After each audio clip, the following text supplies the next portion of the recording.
Hello, everyone, and welcome to the next installment of Conversations at the End of the World. In this series, we talk to experts who work across diverse areas and talk about what's currently happening in the world.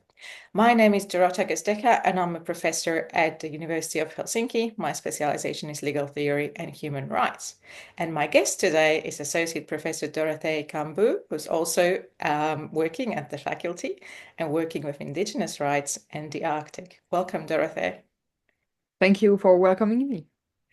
Lovely to have you here. You've dedicated a lot of your research and work to the Arctic region. This is a place a lot of people wouldn't really think much about. What first drew you to this area of study? Yeah, so thank you for this question. So I think my engagement with Arctic research was shaped by two elements. The first one was my personal fascination for this region of the world, and the second one was my deepest interest in conflict regarding land and natural resources. Because from the start, I realized that it was really not possible for me to do legal research without tackling the question of land and natural resources. I grew up in the countryside on farmlands where the land was a source of livelihood and identity, and I think this really was what shaped my sensitivity towards the study of land conflict, especially in relation with indigenous people. But like the key moment that drew me to this research was during my studies when I started to learn about indigenous people rights. And during this moment, I came across a PhD proposal from the Vrije Universiteit of Brussels, where I later did my PhD. And the proposal was advertised as a project about the Arctic and the law of the sea. At the moment, I didn't have the intellectual background to write a proposal on the issue, but it really made me understand that it was not really like personal curiosity, but I could actually grow a full-fledged proposal on that topic.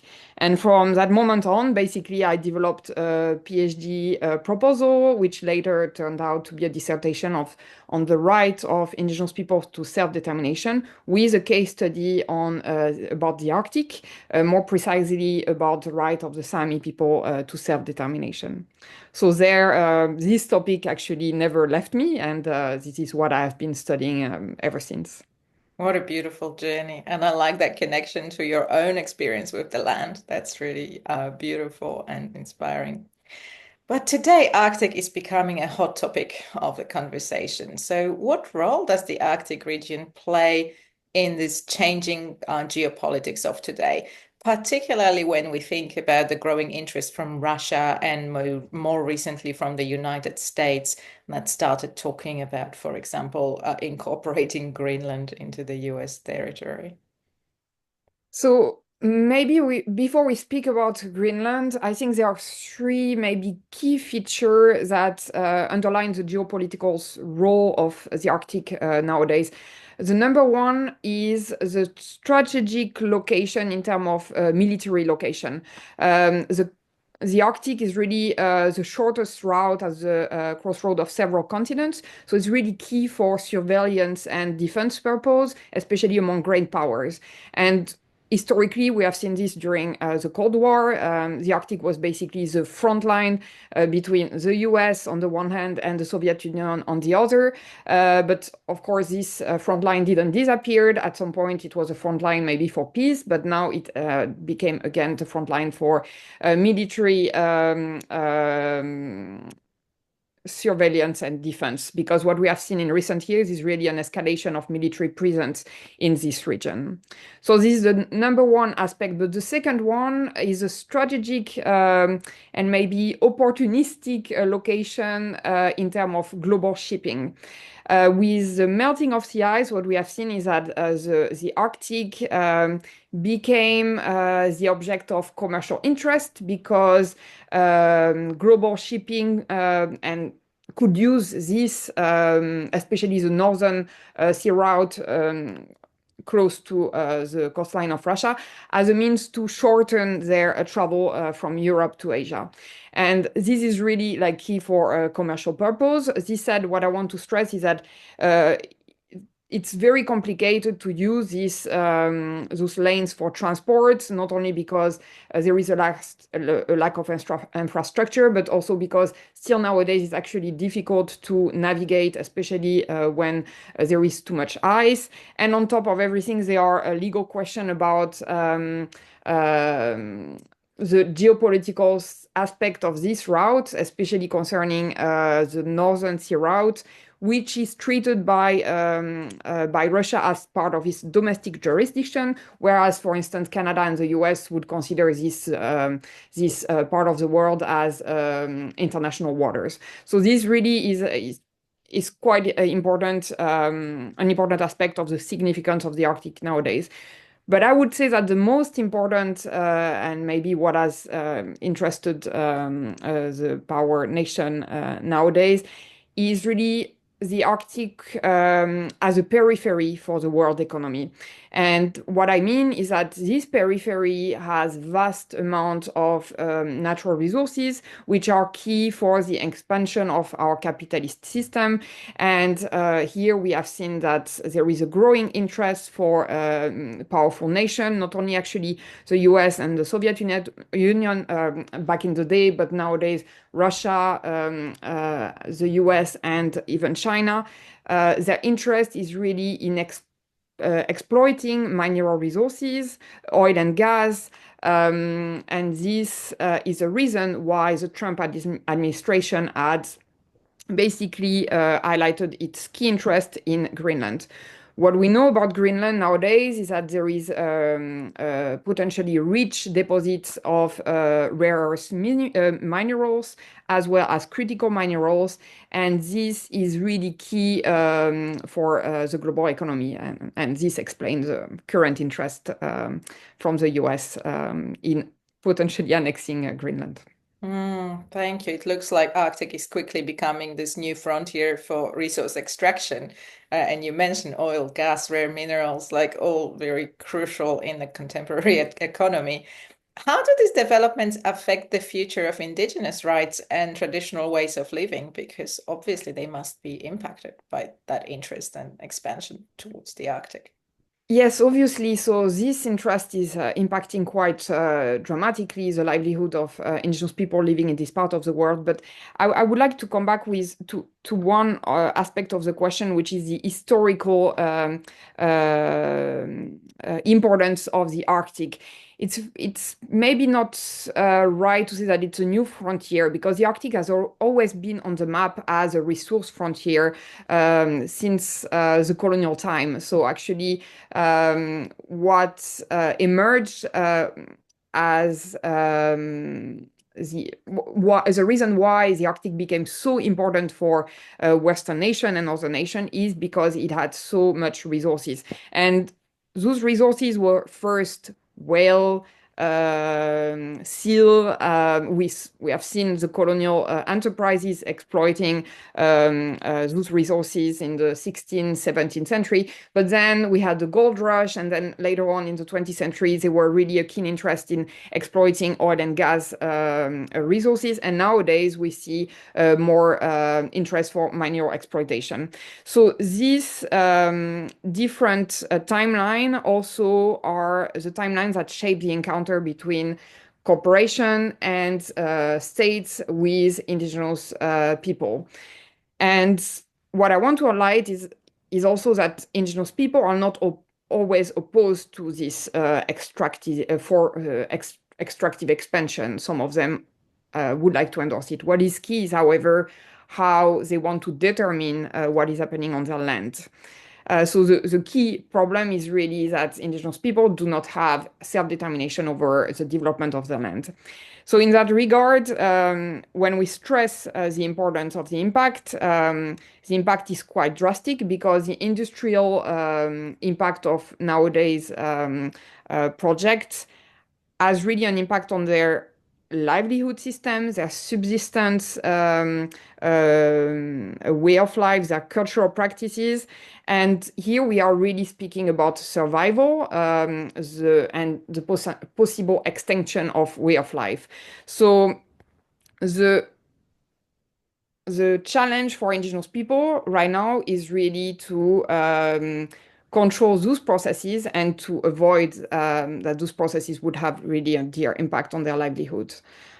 Yeah, Okay. in a nutshell. Very interesting that you've noticed that some communities want to expand that extraction on their own terms, but some others are probably resisting. So, what sort of forms of resistance have proven most effective in protecting their rights and the land and this right to self-determination? What Yeah. have they employed in terms of So it's a very, very protecting the good right to question. self-determination? It's a very good question, and it's, in a sense, it's really important to indeed depict indigenous people not only as passive communities, but also as active community who have actually for many centuries tried to oppose or to regain control over their land and natural resources. And in this battle, I would say that the rhetoric, the use of the rhetoric of the human rights discourse has been one of the contemporary tools that has been, in some extent, the most effective because using the language of human rights as posed a language that helps indigenous people to legitimize their claims against the state and corporate actors. So, claiming self-determination as a right, claiming their right to land and natural resources, their right to consultation based on the principle of free, prior, informed consent, has been part of strategy for many indigenous representatives to gain control or regain control over their land and natural resources. So this is really one of the key strategies that has helped indigenous representatives in their battle against extraction. This said, I want to mention that I am also skeptical about the limit of this strategy. The question of its effectiveness can be questioned, especially when we see that the discourse of human rights can be co-opted by corporate and state actors, and this can be really like a challenge for many indigenous peoples. So at the end of the day, the most effective strategy will be probably one that combine legal strategy with on-the-ground protest because it leads to a better mobilization of indigenous people. And I think the best mobilization are the one which are aligned in alliance with non-indigenous groups because the broader the support indigenous people get, the better chance they have to challenge those processes. So that would be the response to the question of what is the most effective aspect or strategy to oppose those projects. You mentioned right to protest or ability to protest. Have there been any problems with the right to protest in the Arctic regions? Well, I think it depends on the region of the world because the Arctic is diverse. So the experience of indigenous people and also local communities in the Nordic countries will be very different from the experience of indigenous and local community living in Russia, for instance, because the democratic system basically frame the right to protest as such. So what we have seen is that, generally speaking, it's fair to say that local community and indigenous community in the northern part of Finland or Norway have a right to protest that is actually enshrined and protected by the state, but it has been way more challenging for indigenous community living in the Russian part of the Arctic to protest against those projects. Mm. Very important political differences there showing Absolutely. in that right to protest. You mentioned the climate change accelerating and the ice melting and the shipping routes opening further. How do these changes complicate the landscape in the future? Because it already has started to complicate the landscape. What are you foreseeing for the future, and can it increase these geopolitical tensions even further? So yes, so climate change is really already deeply impacting the Arctic ecosystem quite rapidly. We can witness rapid change in the Arctic, and when I say rapid, we need to mention that I think The temperature rise is maybe twice in summertime, twice the level that we have seen in global average. That's huge. That's huge. So, depending on the year, and of course, yeah. So, what we see is really a rapid escalation of ecological changes, migratory fish stocks that are shifting, entire species that are being threatened, and the entire environment that is basically changing. And this is really important because most indigenous community and local community actually rely upon this environment for their not only cultural survival, but survival. So with those changes, it creates a lot of tensions among communities because they cannot any longer rely upon this environment. On the top of everything, what is interesting is that with climate change and the sea ice melting, it actually creates economic opportunities.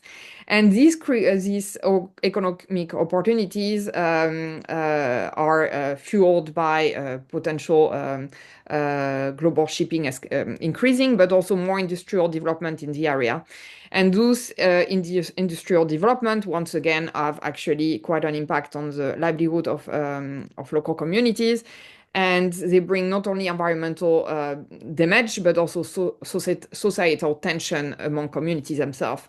And here I really want to stress maybe the societal impact of it because it creates tension among communities themselves, not only between community and newcomers, but also among communities themselves. Because it might be that some community wants to welcome those projects, whereas others would be against. And this escalates tensions among communities themselves.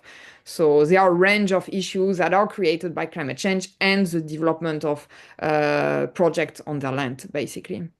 Oh, looks like a really complicated landscape that is emerging in the Arctic due to climate change. So you've sort of highlighted this conflict between the push for sustainable development on the one hand, and then the push for more resource extraction and being part of the global economic community. How are these changes going to be escalating further into the future if this political context is also becoming more unstable, more sort of inflammatory, and more charged as we've been witnessing in the sort of past couple of months? It's hard to say how it will escalate, but for sure we are not looking at desescalation of the tension.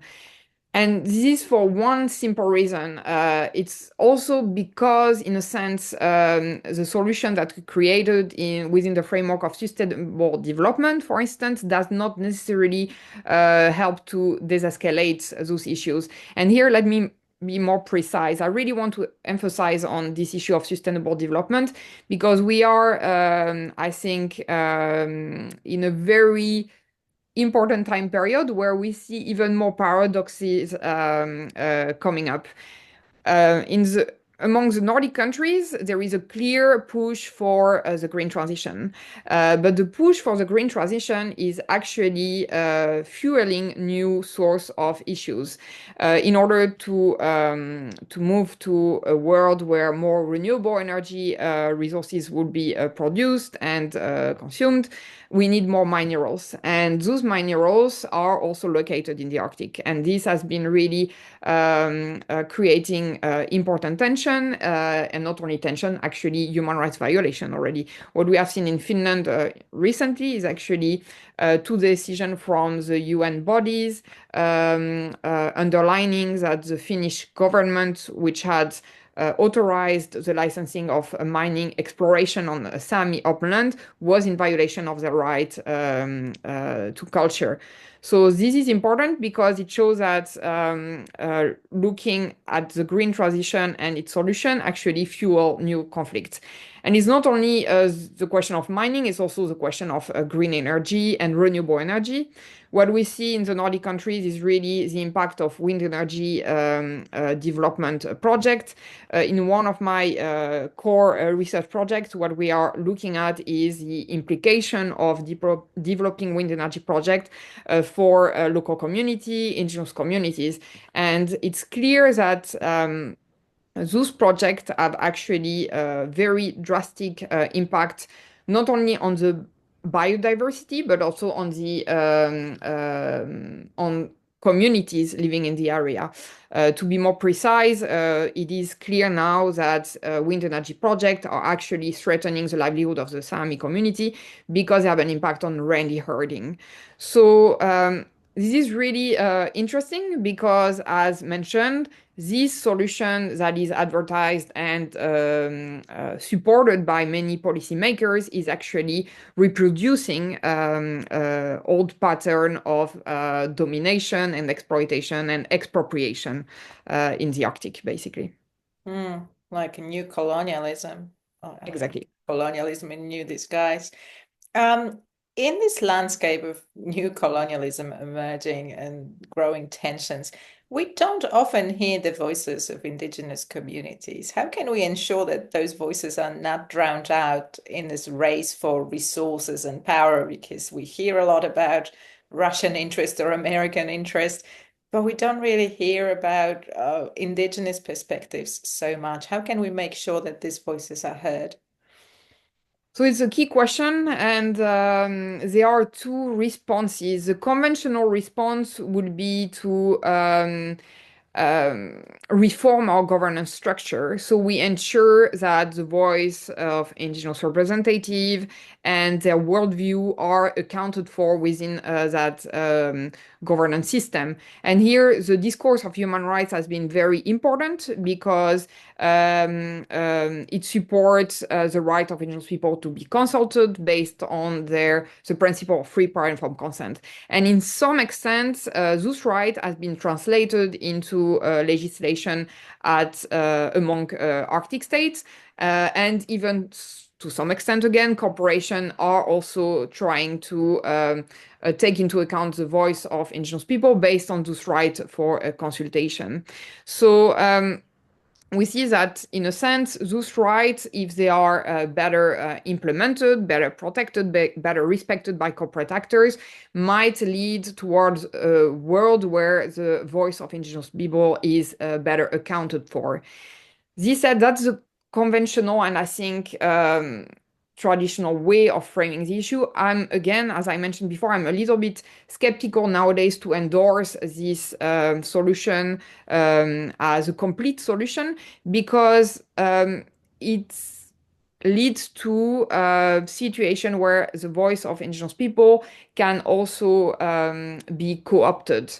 So the question is, maybe this system shouldn't be reformed, but more thoroughly transformed.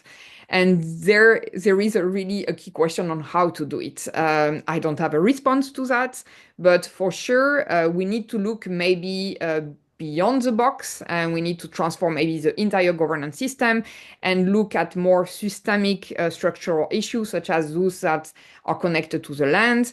And this will require a deeper conversation between not only indigenous people, but also people living in other countries on how to reshape this governance structure. Perfect. Thank you so much. Thank you for sharing your expertise.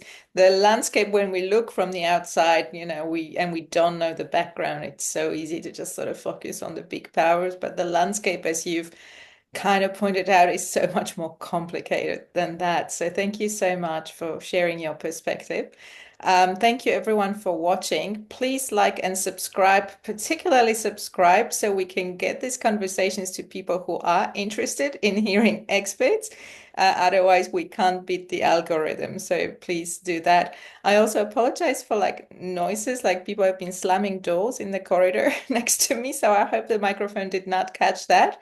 But if it did, I hope that you could still hear us. Thank you so much, Dorothée, for Thank you again. Thank you for sharing. this It was a opportunity. pleasure having you as a guest. Thank you so much. Bye.